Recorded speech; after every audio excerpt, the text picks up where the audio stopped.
Annie, are you okay? Are you okay on this live stream? Well, Annie, you aren't okay. You aren't okay. You put your friends in danger. Well, Annie, you aren't okay. You aren't okay. You dumb fucking bitch. What the fuck is even going on in Dashcam? Written and directed by Rod Savage, who wrote and directed Host. Also written by Gemma Hurley and Jed Shepard, who also wrote Host. Host is a Shudder original that came out during the pandemic, was filmed during the pandemic, and was actually pretty good overall. It wasn't great, had some unlikable douche nozzles, but that being said, it was found footage, and the characters at least, wrapped things up properly. It had enough scares in it, and it also had a good atmosphere to it, despite the fact it was filmed during the pandemic. This also takes place during the pandemic, and it centers around Annie Hardy, played by Annie Hardy. So you want to talk about fucking typecasting? My fucking goodness, that's so goddamn on the nose that Herb Abrams had his face down in the middle of it. Non-wrestling fans have no fucking idea what I'm talking about. But Host, was a found footage movie. This is also found footage, and it comes to us courtesy of Blumhouse, because of course it fucking does. Because if there's even a sniff of the horror franchise anywhere on this goddamn planet, Blumhouse is almost guaranteed to be there to put its stinky and sometimes talented stamp right on it. Blumhouse has done some good shit. Unfortunately, they've also done stuff like this, and yeah, I guess I'm kind of tipping my hand here, showing my hand as it were in, poker. I thought that this movie had some really good ideas. I mean, I'll get into the plot here in a little bit, but it had a lot of ideas from different short horror movies, like, anthology horror and everything, and Human Centipede them together, blended them together, and then presented it to everybody in the form of a 79-minute movie with end credits. Now, Host wasn't very long either, and it was breezy, and it did have some interesting ideas. It also just threw so much shit at the goddamn wall, just seeing what stuck.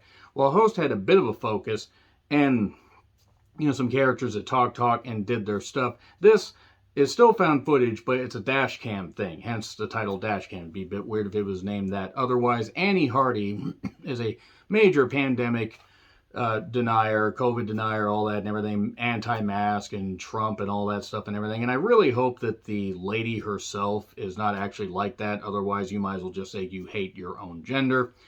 I do want to say right now that if you do agree with her, well, you are allowed to have your opinion. Fuck you. Get the fuck off my goddamn channel. I don't need you here. America doesn't need you, you goddamn stupid twats. That being said, she travels in the middle of the pandemic and goes to see her friend Stretch, which is played by Amar Chadu Patel. I hope I pronounced that right. I'm sorry if I got that wrong. He lives in England with his girlfriend Gemma with a G, but she's played by Gemma Moore with a J. So yeah, want to talk about typecasting? Wait, Gemma, you mean me, Gemma, or her, Gemma? No, you, Gemma. You, Gemma, go over there. You go that way. I'll go home. So it's found footage. This whole idea is Annie has this live stream thing she does from the dash cam of her car. People chime in with comments. She tries to come up with ways to wrap various words together and everything and rhyme them. And while she's certainly not the worst rapper I've heard, I think she also knows that she's bad and was just trying to have fun with this. The problem is this movie also takes itself way too fucking seriously, because it will just throw shit at you and say, yes, take this seriously, despite the fact how goofy and fucking ridiculous it is, and also how stuff just fucking happens. There's nothing wrong with having found footage movies where stuff just fucking happens, but it takes aspects of, say, the Amateur Night tape from VHS 1, and then it takes aspects from the worst Paranormal Activity movies, even stuff from Chernobyl Diaries, and maybe even the VHS 2 last tape, the one about, the aliens kidnapping the people, and then the dog dying at the end. Fuck the directors and creators for making the dog die, you fucking assholes. Fortunately, no animals die in this, just a bunch of idiots.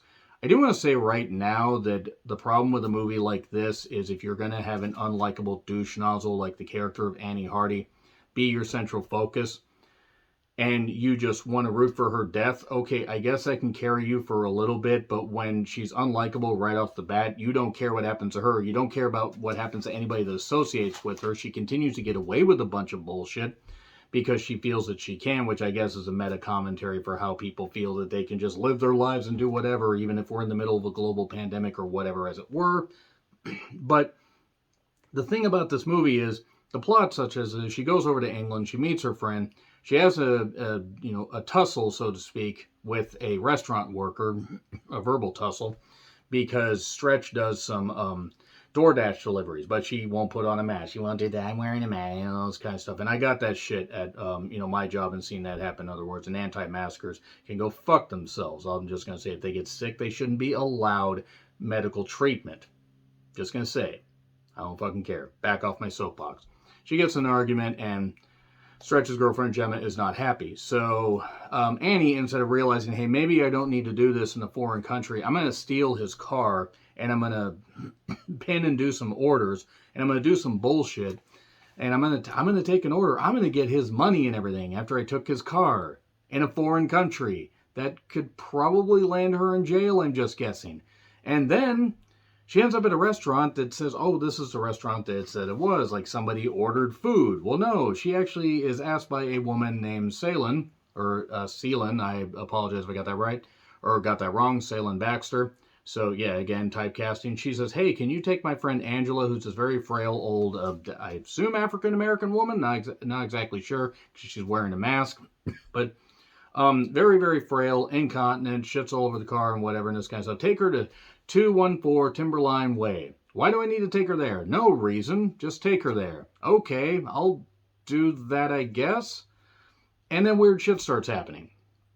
And then more weird shit happens. And then Stretch gets involved. And a bunch of other shit happens. Everybody makes every dumb decision possible because it's a found footage movie. Under no circumstances should you be smart and just leave the situation and go home. Yes, I know that's horror movie 101, but nevertheless, it's really, really fucking stupid. Everybody is dumb and bad at everything in this. And the worst part about it is none of it really makes sense and you don't really care about any of the stuff going on. Like, it's just so much stuff happening and an amalgamation of all the stuff I talked about. Like, you don't really give a shit what happens to anybody. I'm going to get into spoilers here, but it is available on Amazon for a few bucks. I've certainly spent more money on worse movies, but while it had some ideas, it ended up just basically fizzling out because it wasn't very fucking good. And also the comments with all the COVID deniers there. I mean, I know that was just a whole thing, but I've seen those kind of live chats. Yeah, you're all fucking idiots, just want to say. So now I'm going to get into fucking spoilers here. 3, 2, 1, spoilers. Okay, so she picks up this woman Angela. This woman Angela shits all over her goddamn, or her friend's car. She takes her to a restaurant, and a woman's looking for Angela. What the fuck is going on? This younger woman. And then Angela freaks out, and some weird shit happens, and Annie runs away, and then hides behind a little restaurant thing, and seemingly the restaurant worker disappears, because this woman is trying to talk to Angela, and then it turns out that Angela does some weird shit and throws this woman. What the hell's going on? And then Annie's trying to drive away. Angela ends up in her car. Stretch ends up finding her. They get into a bit of a verbal tussle, so to speak. And then this woman, Angela, just wanders off, ends up in a tree. Stretch gets her, but he falls out of the tree, leaves his left shoe, or his right shoe. I actually really refuse to honestly care at this point. And her friend's involved. And even during this, Annie yells at his girlfriend on the phone when she calls, doing more, buzzword bullshit, COVID denying stuff. And then Angela, and it turns out Angela's got some kind of weird powers or whatever, but this woman says, Angela's my daughter. It turns out she has some kind of weird aging thing. She apparently has weird powers. This woman tells them this while her arm is broken in the goddamn steering wheel. That's a pretty fucking brutal spot. Actually pretty good makeup effects and practical effects there. And then Angela twists her head off and proceeds to chase him through a carnival. And not even Dark Carnival, not even Vampiro and the Great Muta as WCW Tag Team Champions. Yes, that actually happened. Non-wrestling fans don't know what I'm talking about. Chases her through a carnival, and then she ends up, almost drowning in the car because Angela chases after her. Earlier, before Stretch got killed, because he got his throat slashed, there was this car wreck where this guy was through the goddamn windshield and got burned to death. Because why the fuck wouldn't you do that stuff? And then all of a sudden, Annie ends up at this goddamn house the house that she was supposed to be at. And then there's all these weird people straight out of Paranormal Activity 4. How they all fit in the goddamn backyard. They slash her throats. She gets Angela with a knife in her mouth and slashes. And then this weird creature pops out straight out of, well, the alien slumber party or whatever the fuck else it was called at the end of VHS 2. And she has to kill that with a goddamn keyboard that she has with her that she uses to make the music. And then she survives seemingly. And the end credits are her rapping all the names from the director on down to the crew. This was something that they actually put money into.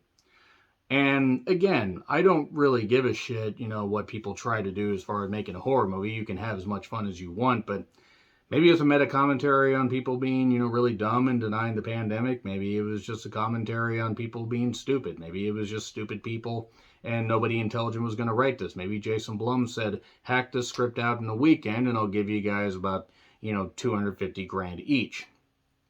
I don't really fucking know, but it gets an F. It's really fucking bad. Let me know your thoughts in the comments. Like, share, subscribe, Twitter handle in the description. I'm John Ritlin. I'll see you soon.